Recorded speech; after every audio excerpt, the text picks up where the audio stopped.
Well, thank you, Phyllis. I'll start the discussion. My name is Darin Loughrey. I am an employee of the City of Irvine. In fact, I serve as its Community Services Superintendent. About 8 years ago, the City of Irvine made a very big decision on local parks and recreation. And what they stated was, I'm going to go back to the beginning, is the City of Irvine wanted to repurpose its parks and recreation, not just to address what park professionals like myself thought was important to the community. They wanted to address the needs of the children and youth in the community. They wanted to target services from Parks and Recreation on what the data told, what the data informed the community about the conditions of children and families. And you got to think about this. 8 years ago, Irvine, like any other community throughout the United States, had a real problem. And the problem was, as we looked at the rates of obesity and rates of physical inactivity, it was on a decline. So at that point in time, the city made a conscious decision to focus on mobilize the staff to start addressing physical activity in the community. And I need to take a step backwards. This right here is a picture of Irvine, if you can believe it. And if you think of Irvine as 50 Shades of Beige, I want to change your thought process. This is actually the 7th Street. This is Bomber Canyon. And these are teenagers in one of our programs. You know, in doing this work for over 8 years, one of the aha moments is really centered around the theme of today's conference.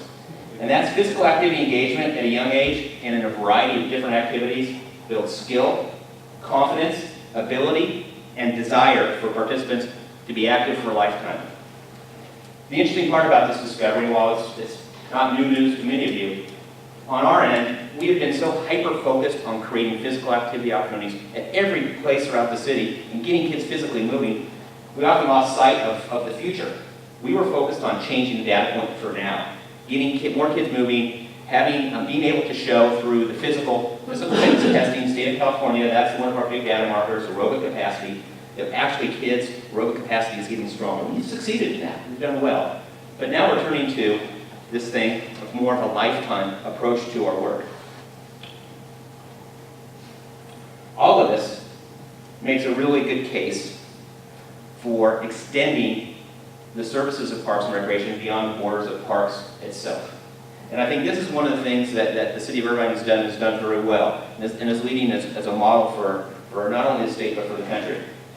As Phil's talked about, we have a strong presence in Clinic in the Park, and we believe that our presence there is important to us because you know what, we have access to many children in need, and that provides us a unique venue to address that.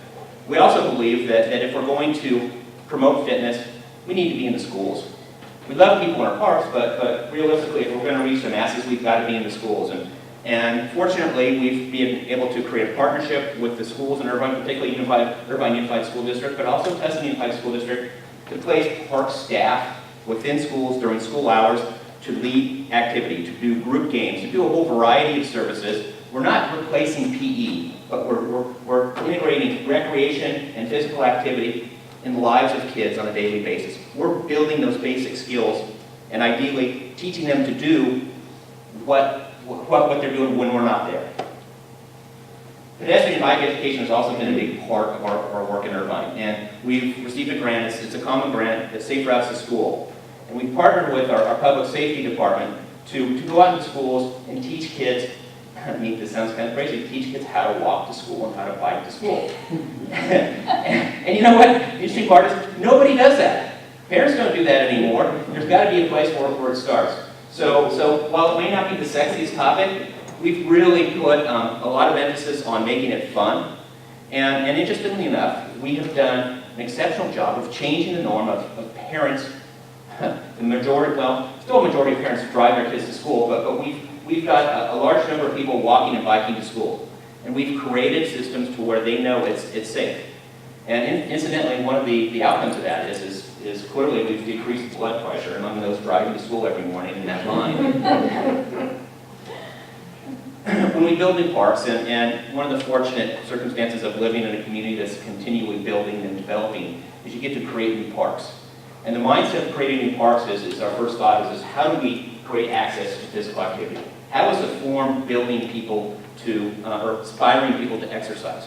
And there's two levels in which we do that, and we do it very thoughtfully. One is is through a program purpose, through a structure, through a program, through a class.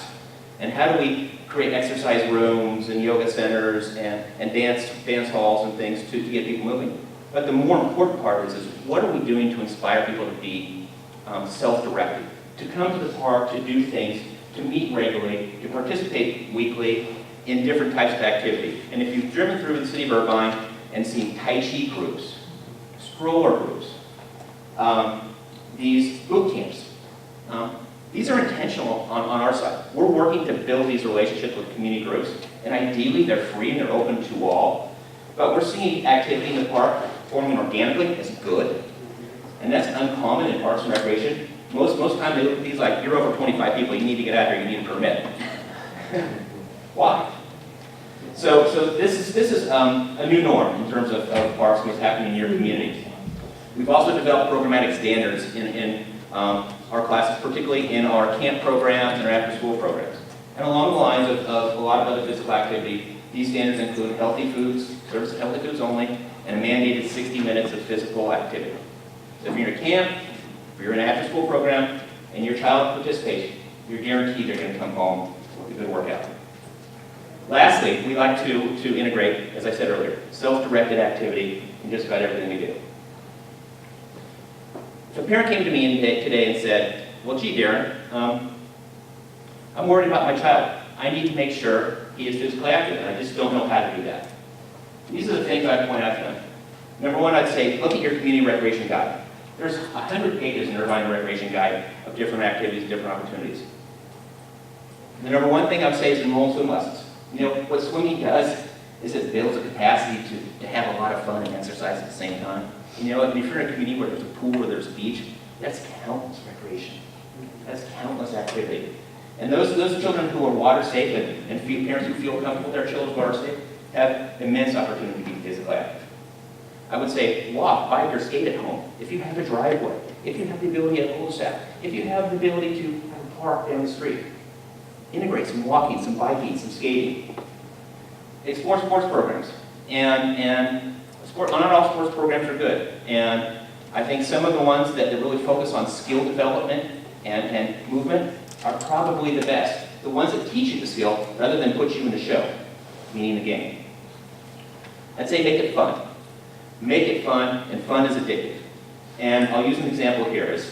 I like to take my kids to our community pool, and as they grow older, they're teenagers now, they don't find it really fascinating. But I've created this game, this simulated water polo game. And it's they're my two boys against me. And they found that there's nothing better in life than beating Dad. and one of the funny things, the outcomes is we go and we play, and they beat me, and they're so happy, and they're so proud. And in my back of my mind, I'm thinking, wow, this is great. I just got 45 minutes of exercise out of my boys.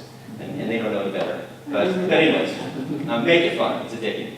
And then always, one of the things I can't emphasize enough to any parent out there is seek new experiences. Kind of this whole physical activity world is a sum of many parts. And every experience is a building block. And to have confidence, to be comfortable trying something new when you're 13 and above, you've got to have those basic skills. You really do. This is what a model which I use with my staff to talk about the importance of inspiring physical activity. And given the time frame, I'm not going to thoroughly talk about this, but I'm just going to touch on it. If we're going to change behavior, if we're going to make people who have a sedentary lifestyle into an active, we have to reinforce a series of things. It can't just be, hey, you need to go out and play, or build it and they will come. You have to talk about the norms. You have to remind them about the touch points.